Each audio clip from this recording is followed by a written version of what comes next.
as usual, it is Black History Month, so we're going to be doing a quick little exploration into the contributions of Black people in video games.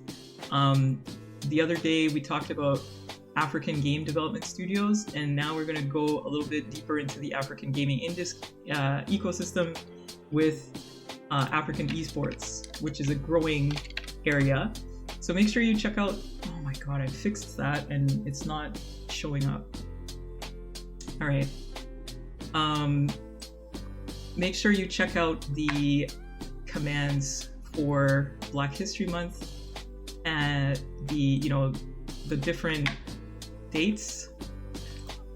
February 24th is today's command.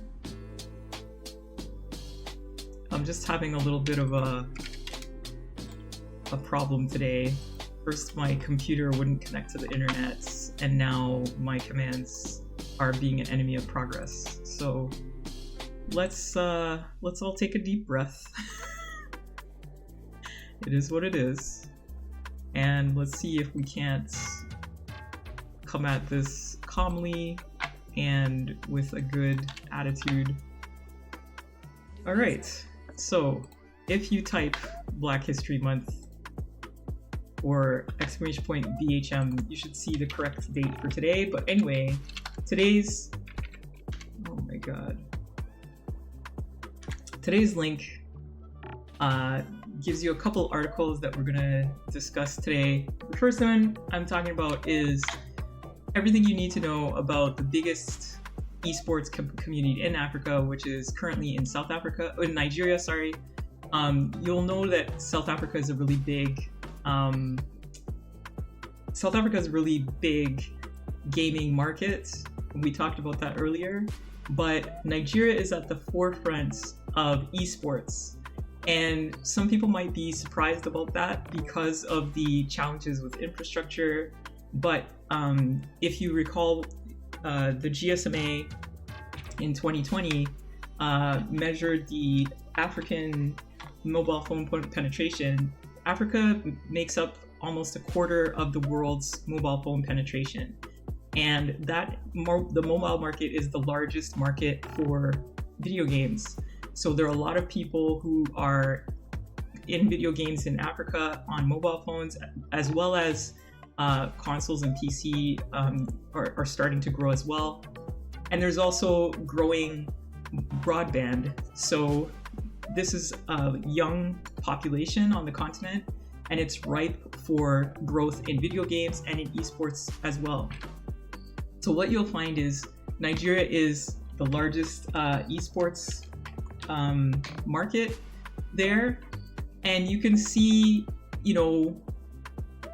for example, if you want to talk about, if you want to get an expert view of esports in Nigeria, you can check out this article from IGN South Africa.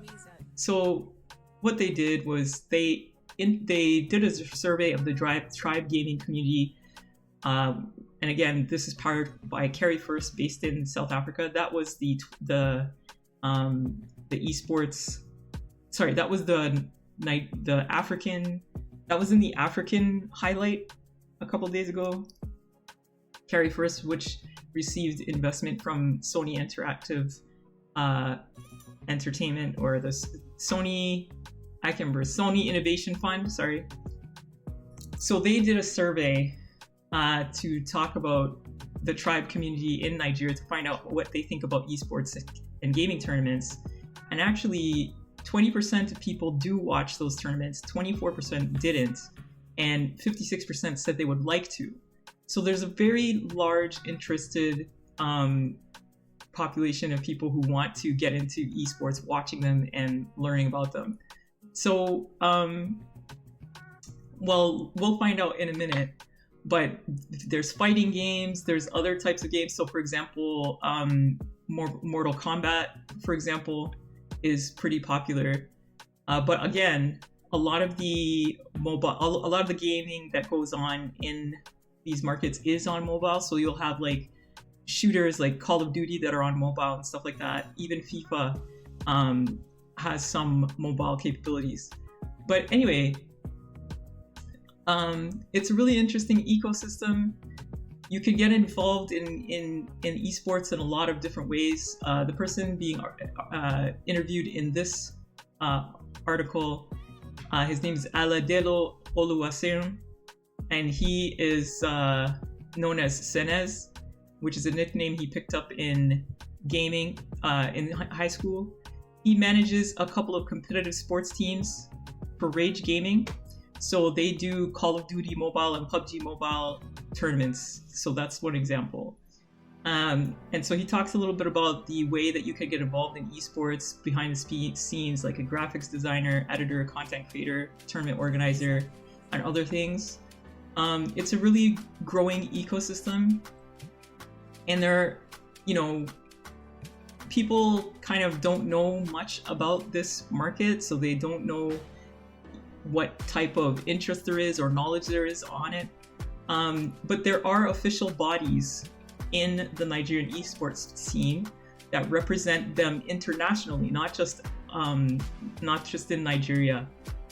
So the only problem is that the ecosystem is a little bit fragmented, and it really has to consolidate. So I would definitely say check out this article from IGN South Africa, and you can learn a whole bunch about the Nigerian esports market. So that's the first link on my list there. The next two that I want to talk about are, some of the really cool things you can. Sorry, let me close this part. I'm gonna make this a little bit bigger.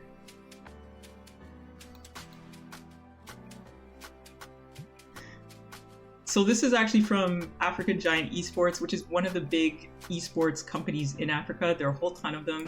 But this particular Medium article is from them, talking about the African gaming ecosystem. And so they have listed a bunch of different African game studios. And I did talk about those the other day. Malio Games, for example, they're working with Disney to make the game for the new Disney series based in Nigeria. Black Division Games in Kenya is one I didn't mention the other day. Carry First, which, as I said, got invested in by Sony. But what I want to highlight for you today is the top African esports companies. So Esports Africa is a really great Pan-African organization that provides leagues, competitions. They do a lot of growing the ecosystem, trying to build the community as well. Metal State is based in South Africa, which does CSGO tournaments, Dota 2, FIFA tournaments, PUBG Mobile and Fortnite tournaments in the country. Nodwin Gaming is actually an Indian outfit that expanded into Africa, and they actually do events and broadcasting for specific leagues on the continent. So in North Africa, for example, for the Umzansi Esports League, the North Africa qualifiers for the ESL 1 Cologne, that was in 2021. African Giants Esports, which also wrote this article, they're one of the big esports outfits in Africa. They've organized different events, and they're also trying to grow the community as well. And then just speaking of a couple of events that actually go on in the African ecosystem, they have some in Francophone Africa, for example, the Festival de l'électronique et du jeu vidéo d'Abidjan, and that's based in Ivory Coast. They do exhibitions and competitions and stuff like that. Rage Expo in South Africa, which is the largest annual gaming and technology expo. Lagos Comic Con, which takes place in Nigeria. So there are a lot of different gaming related events, as well as organizations that are trying to grow the esports community in Africa. One thing I will say though, and as with anything in Africa, there is always a challenge to be able to scale and prove the prove the concept. And one of those things is that there are a lot of challenges for Africans to grow their esports community. One of those things, as I said before, is around the infrastructure. We still lack reliability of power or electricity. In some cases, internet is still very spotty, even though there is growing accessibility to broadband. So OK Africa has a few examples of what are the things that will take, what it will take for esports to grow more successfully in Africa. And actually they interviewed Rita Lucia, who's a professional esports gamer in Ghana, who speaks on the issue. So a couple of things that she mentions, and I think at the very end of the day, the answer to all this is investment. And we saw that with Carry First in South Africa. We need to have more investment in Africa in the gaming industry as a whole. But in order to actually grow these things, I mean, if we want to bring video gaming and esports up to the level that it is in other parts of the world, we need to have a lot more investments. So people watch Twitch in Africa, people watch esports and play games in Africa. There's a ripe community for it. It's time to start investing there. Rita Lucia is a professional esports player and broadcaster in Ghana, and so she wants to share the things that can be done to improve the ecosystem. She helped to popularize the hashtag Severs in Africa to drive conversations about it.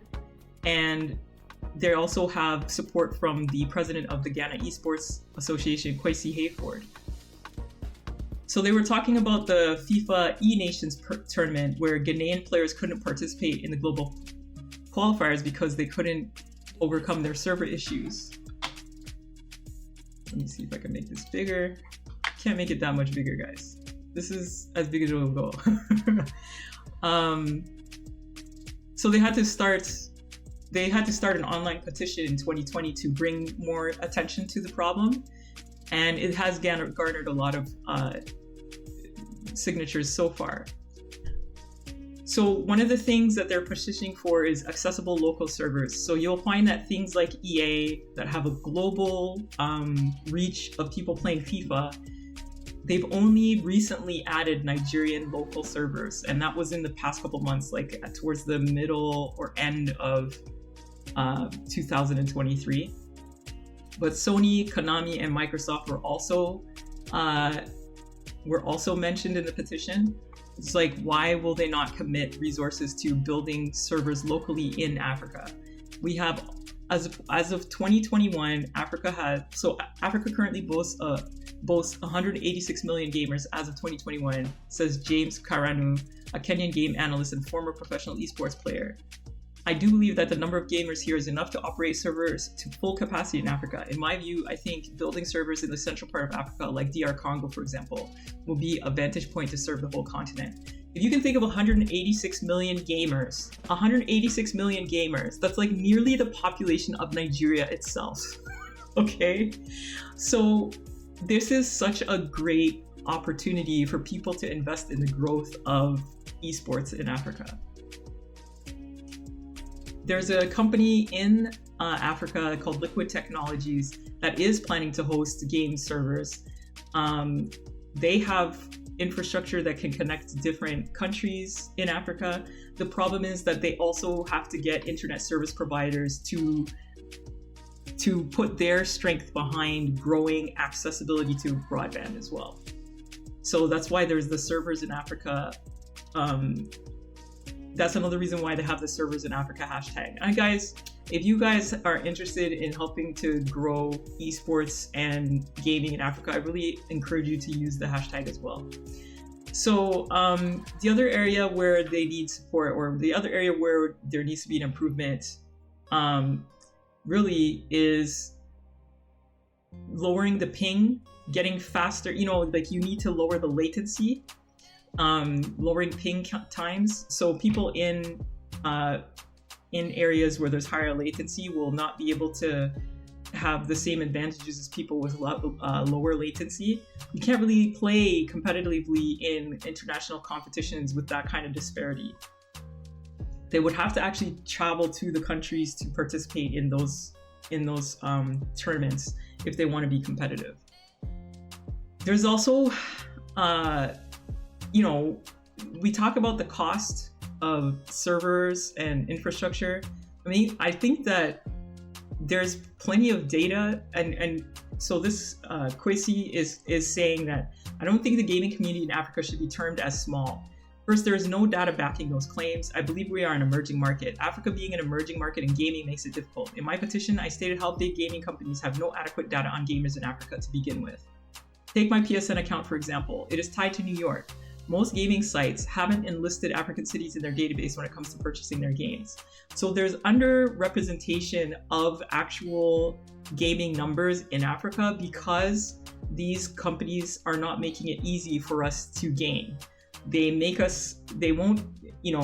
can't really count how many gamers there are in Africa to begin with, because most of the games accounts that you have to get, you can't get them in Africa in the first place. You have to register them in the US, UK, other countries. You also have to buy games in a foreign currency.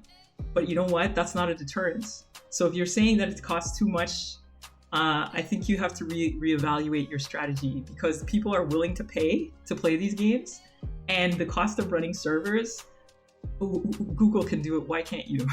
So that's my question.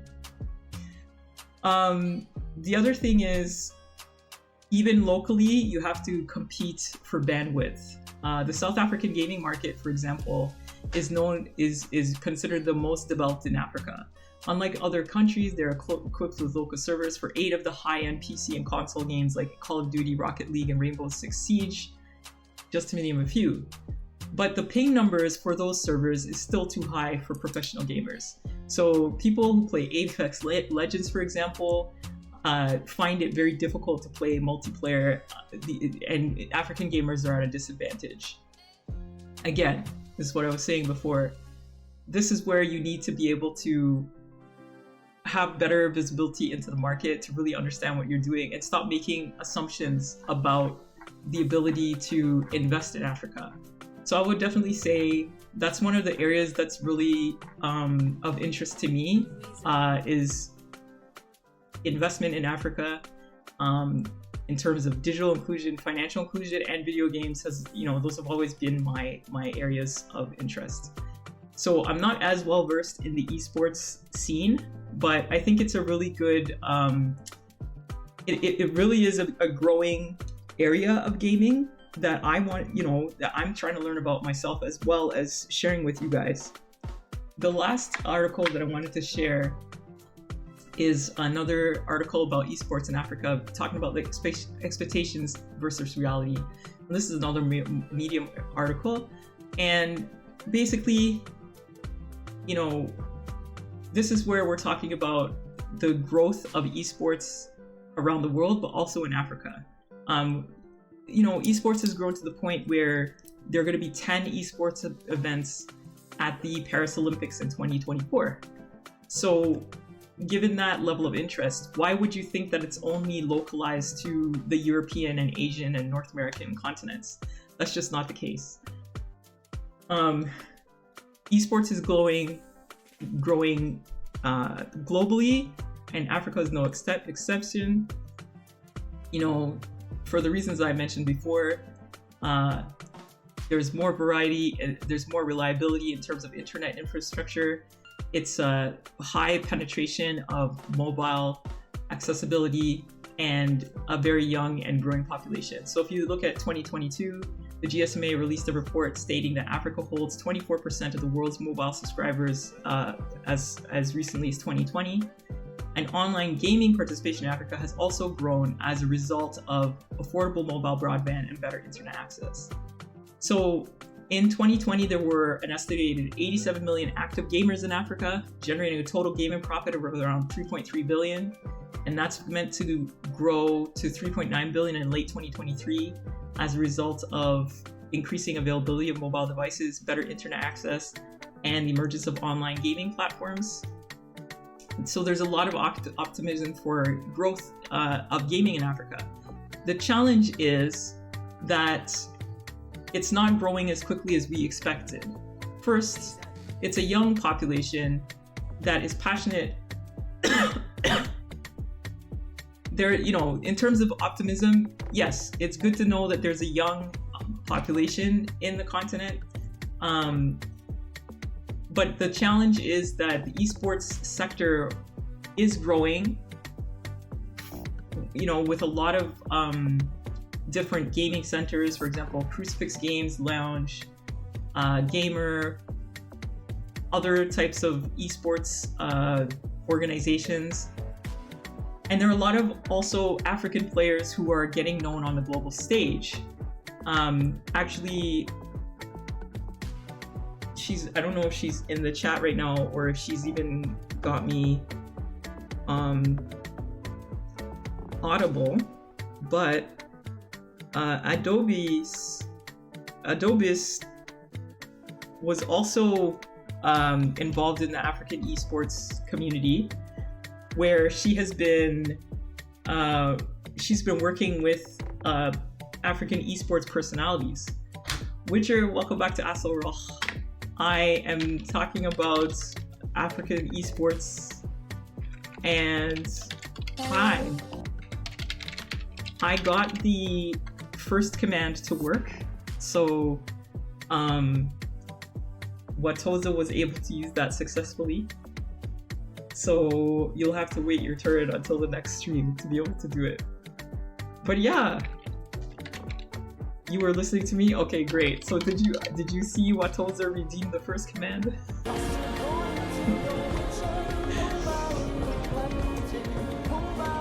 Oh, good. I'm glad. So the thing is that one of the things that is limiting the growth and scale of the African esports industry is the lack of investment. When they talk about the lack of funding, I talk about the lack of investment. There are a lot of different startups that are involved. You're about to drop kick him. You can curse him. There's a curse command. You can use the curse command to curse him. So there's not enough investment in the space, and the investment that there is tends to go in South Africa.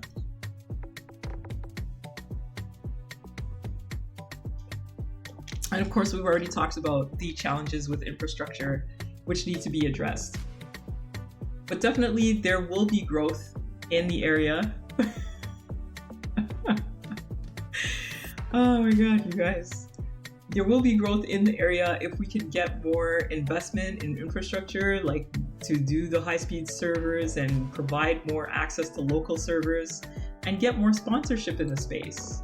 So I think also one of the things that's helped growth of esports in North America has been the availability of media coverage for those events.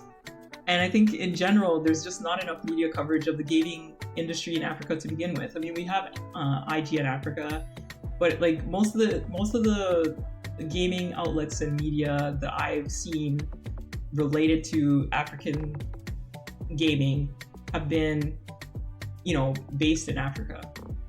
And we also have to have more gaming esports stars. Adobe's, welcome back to Asel Roch. I was just mentioning you.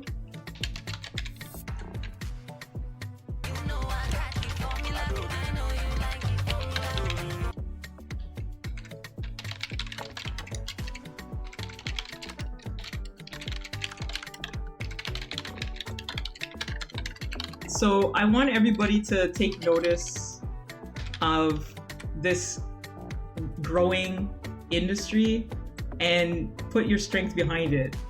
And if you are aware of any cool stories about the African gaming industry or African esports, please feel free to share them in the chat. If you don't have the permission to share links in the chat, just ask me or Ahmad, and we'll allow you to share links.